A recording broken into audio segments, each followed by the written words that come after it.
देश में कोरोना की रफ्तार बढ़ने के साथ ही वैक्सीनेशन ने भी बुलेट रफ्तार पकड़ ली है। अब तक देश की 10 करोड़ से ज्यादा लोगों को वैक्सीन दी जा चुकी है। देश में फिलहाल 2 कोरोना वैक्सीन लगाई जा रही हैं।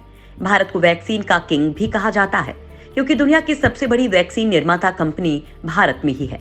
लेकिन दोस्तों, कभी आपने गौर किया है कि कोरोना वैक्सीन को जिस सिरिंज से किसी मरीज को लगाया जाता है, यानी टीका देने के लिए सिरिंज का इस्तेमाल होता है, वो कहां से आ रही है, उसे कौन बना रहा है? क्योंकि इसकी चर्चा तो कोई कर ही नहीं रहा है। आपने कभी सोचा भी नहीं होगा कि इतनी बड़ी मात्रा में सिरिंज कहां से बनकर आ रही हैं और ये सप्लाई कैसे हो रही है। तो दोस्तों, जवाब जानकर आप भी गर्व करने वाले हैं क्योंकि ये सिरिंज भी हमारे ही देश में बन रही हैं। भारत सरकार की तरफ से सिरिंज बनाने का काम Hindustan syringes and medical devices limited यानी HMD को मिला है। भारत की ये कंपनी दुनिया में सिरिंज उत्पादन में बड़ा नाम रखती है। HMD कंपनी को भारत सरकार की तरफ से लगभग 27 करोड़ सिरिंज बनाने का ऑर्डर मिला है। ये ऑर्डर ऑटो रिसेबल सिरिंज के लिए दिए गए हैं।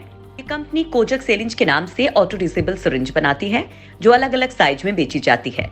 कंपनी टीकाकरण के लिए 0.1 ml, 0.3 ml, 0.5 ml और 1 ml की सुई बनाती है, जबकि जनरल यूज के लिए 2, 3, 5, 10 और 20 ml की सिरिंज बनाई जाती है। HMD को मोदी सरकार की तरफ से चौथी बार ऑर्डर मिला है जो 55 करोड़ रुपए का है। इससे पहले 3 ऑर्डर 0.5 ml के लगभग 17.5 करोड़ ऑटो रिसेबल सिरिंज के ऑर्डर मिले हैं जो मार्च अंत तक पूरा किया जाना था। सिरिंज का चौथा ऑर्डर सितंबर 2021 तक पूरा किया जाना है। HMD के मैनेजिंग डायरेक्टर राजीव नाथ के मुताबिक दुनिया में येलो फीवर या खसरा या हेपेटाइटिस बी या पेंटावेलेंट या BCG को देखते हुए कंपनी 0.1 ml, 0.5 ml की AD कोजक सिरिंज तैयार कर रही है। कंपनी अब एस्ट्राजेनेका, सीरम इंस्टीट्यूट और भारत बायोटेक की मांग पर लगातार सिरिंज का प्रोडक्शन कर रही है। एक साल में बना रही 1.25 अरब सिरिंज। ऑटो डिसेबल सिरिंज केवल एक बार इस्तेमाल की जाती है। इस सिरिंज का इस्तेमाल विश्व स्वास्थ्य संगठन, यूनिसेफ और रेड क्रॉस की तरफ से चलाए जाने वाले टीकाकरण अभियानों में भी होता है। इस सिरिंज से किसी भी तरह के संक्रमण का खतरा नहीं होता। कोजक sealing ring and brake technology के आधार पर बनाई जाती है। इसका मतलब हुआ कि दोबारा अगर इस्तेमाल करना चाहें तो ये सिरिंज की सुई अपने आप टूट जाती है। HMD फिलहाल दुनिया के कई देशों को अलग अलग टीकाकरण अभियानों के लिए 0.1 ml और 0.5 ml सिरिंज सप्लाई करती है। कंपनी के मुताबिक सप्लाई के लिए भारत उसकी लिस्ट में प्राथमिक है, लेकिन दुनिया की जरूरतों का भी ख्याल रखना है।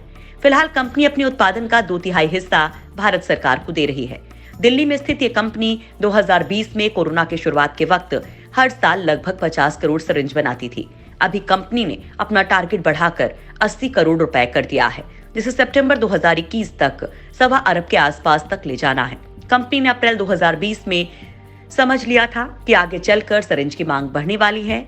इसको देखते हुए टेक्नोलॉजी और मशीन्स में बड़ा बदलाव किया गया।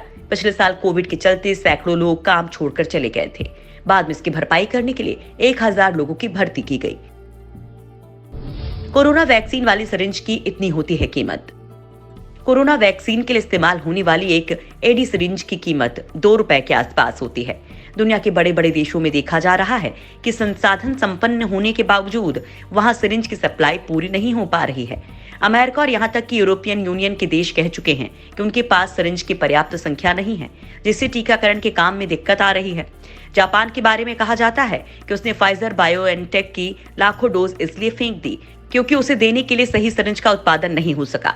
दूसरी तरफ HMD जैसी कंपनी घंटे में 3.75 लाख से ज्यादा सिरिंज का उत्पादन कर रही है।